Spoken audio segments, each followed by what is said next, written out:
Frank Gabriel. Frank, first up, did you want to see the rain this morning, or? I think the rain's great for us, for both surfaces, the dirt and the turf. So good natural rain is always good for us. So let's talk about the dirt surface. How is it shaping up? And obviously, still, you pleased with the way it's going to be for Dubai World Cup night? Yeah, I think you saw through the season we've matured from the first year, and we've actually had a different type of weather climate this past race season. We've had rains and cooler weather, so I think that's been a big help for us. And this weather today is great, and surface has really come to life for us and matured well. So how have you? What do you manage? What's the program to do to try and get it to as you want? How have you? Well, a lot of dirt surfaces around the world. I mean, the main thing is traffic. You know, getting when it's a new surface, you've got to mix it and get. And nobody mixes it better than horses itself. So the traffic and the use of it has been great. And we measure by depth and how you manicure it by maintaining the conditioners and the proper water. And that's probably the challenge you face here, because you're in a climate of desert, and you've got to have the right mixture of water that gives you the best results.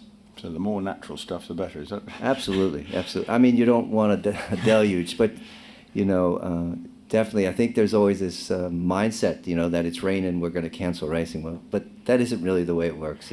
We're a sport that we play outdoors, so we hope that everything's good. Except for 1 year. Except for 1 year. But this year, when you look at the quality of the field from a horse racing perspective, how excited are you by the quality and the range of countries and everything that's being represented here? I think we're definitely satisfied, but we'll never take that as a full position. We always want to try to improve. But if you look at the horses coming from around the globe, to have the Australian sprinter here, and to have the contingent we have from North America and Japan and Hong Kong, and I mean we missed maybe a few countries, but that happens through the years where they're just not that a horse available to you. But overall, we're very, very happy with it. And I think really what's the key for us this year was that the opportunity to get a couple of these North American horses prepping a race here. I think it just leads for everyone for Saturday night. It makes a great Dubai World Cup, because there's some form there and people are just anxious to see how they're all going to meet.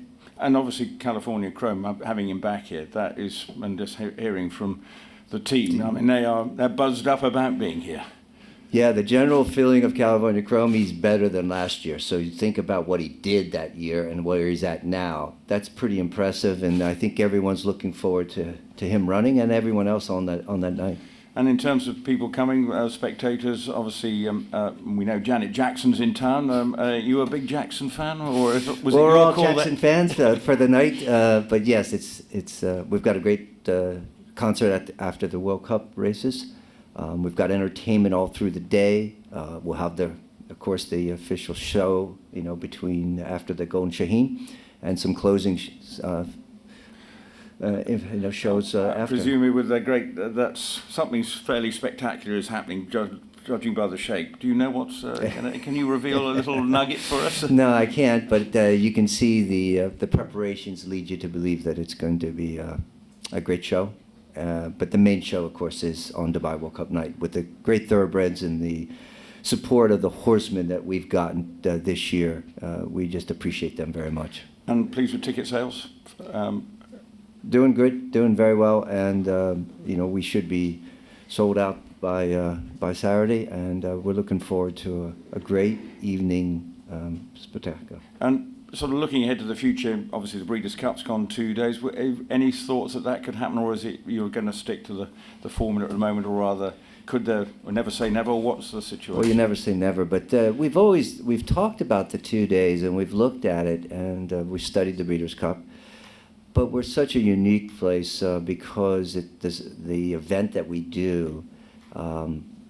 I just think that we might lose a little bit. And first of all, you have to have the horses and you have to have the races. And I think we've got the right mixture of races. And so we've looked at it and just said, for now, this is one great day, and let's keep it going that way. Well, we're all looking forward to it. Frank, thank you very much. Thanks very much. Thank Good you. luck to Thank you everyone. very much. Thank you. Any questions for Frank quickly? When you say sold out, what's the capacity, full capacity? Well, capacity can be whatever you want to make it, you know, in a way. But, you know, when we get to over 60,000 people, that's a pretty good sized crowd for us, yes.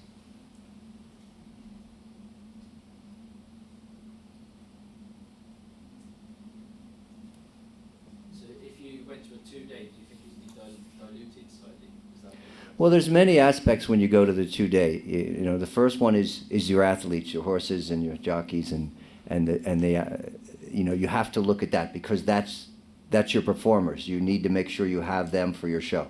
So there would be a concern, you know, like anything, if you start diluting or spreading out races, whether that quality would be there, okay, or whether you could have enough. So that's the first thing we would look at.